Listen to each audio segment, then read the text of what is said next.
여러분 지금 대한민국에서 벌어지고 있는 일을 알고 계십니까? 우리가 몰랐던 충격적인 사실들이 드러나고 있습니다. 이것은 단순한 루머가 아닙니다. 한 나라의 대통령은 과장급에 불과하고 실제로 그림자 정부 세력이 따로 있다는 것을 이리 유카바 최의 그림자 정부 책을 통해 알고는 있었지만 지금 대한민국은 제2의 6.25 전쟁 중이라고 보는 게 맞는 것 같습니다.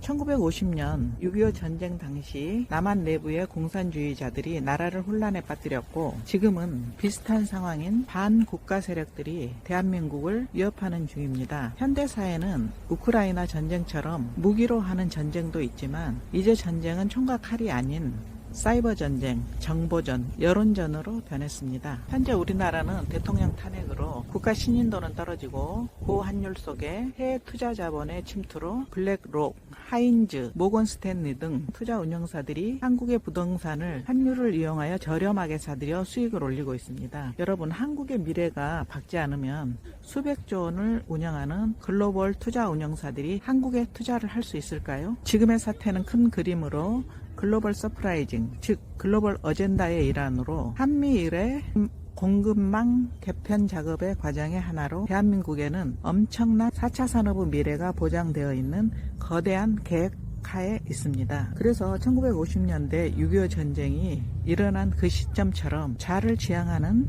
다수의 국회와 국민들을 산업, 즉 경제를 일으켜야 할 보수적인 산업 발전의 국민으로 계몽하기 위한 큰 그림이라는 음모론적인 시각이 있습니다. 그러면 여기서 밝히고자 하는 6.25 전쟁과 현 시국의 공통점에 대해서 시대적 배경을 알아볼까요? 1948년 대한민국은 정부 수립 후 정치적 불안정, 경제적 어려움, 그리고 이념 대립이 극심하여 이승만 대통령은 공산주의 활동을 금지하고 반공을 국정 운영의 최우선 목표로 삼아 공산주의 세력을 철저히 탄압하자 박헌영을 중심으로 한 남로당 내 공산주의 세력들은 지하조직을 결성해 경찰과 군대 내부에도 침투하여 정부에 반대하는 무장투쟁으로 민간인과 군경이 희생되는 아주 혼란한 상태였습니다. 또한 경제적으로는 일본과의 연결이 끊기며 붕괴 상태로 재정난이 지속되어 농민과 국민들은 공산주의를 적극적으로 지지하고 있었습니다.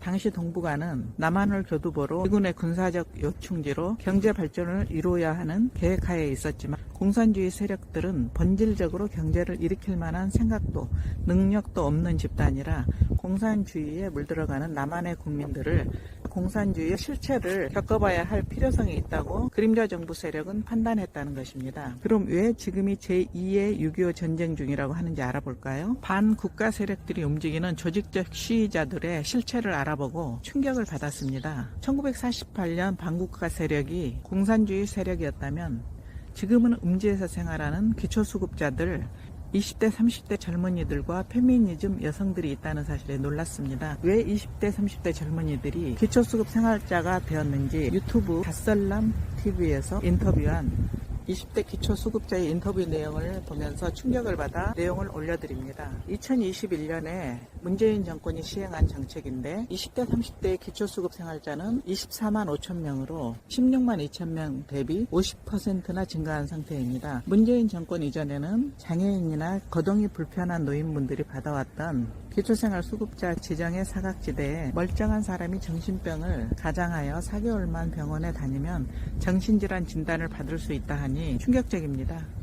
이들은 고1의 정신병을 가장해 기초수급자로 등록하여 130만원 수급비로 생활하며 만족하고 안주하며 또 그들끼리 커뮤니티 단톡방에 있어 부족한 생활비를 벌기 위해 간단한 일을 찾아서 푼돈만 주면 반국가 세력의 집단 시위나 민노총 시위에 참석해 하루에 12만원을 현금으로 받고 시위 현장에서 떡볶이나 김밥을 주기 때문에 그곳에서 하루를 버틴다고 합니다. 사회적 비적응자인 젊은 수급자들이 음지에서 국민 세금으로 생활하면서도 그런 집회에 참석하고 있어서 놀랍습니다. 그런데 요즘은 다행히도 탄핵 찬성 집회에 나가지 못하고 있는 이유는 시위 현장에 드론이 탄핵 찬성 집회 장소를 돌며 사진을 찍어 돈이나 먹을 것을 나눠주면 CIA에 신고하기 때문이라 합니다. 여러분, 좌파 집회에 참석하여 난동이나 불법을 저지르는 사람을 미국 CIA에 신고를 하면 많은 보상금이 주어지고 신고된 자들은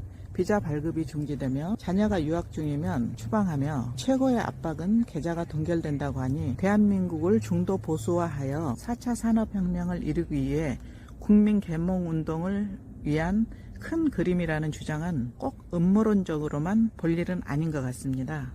과연 대한민국의 운명은 어떻게 될까요? 대한민국을 중도 보수화하려는 거대한 그림자 정부의 계획은 사실일까요? 오늘은 맨발 걷기 하면서 건강 챙기는 것도 중요하지만 국가가 편안해야 모든 사람이 편할 수 있기에 여러분께 반국가 세력의 실체를 알려드렸습니다.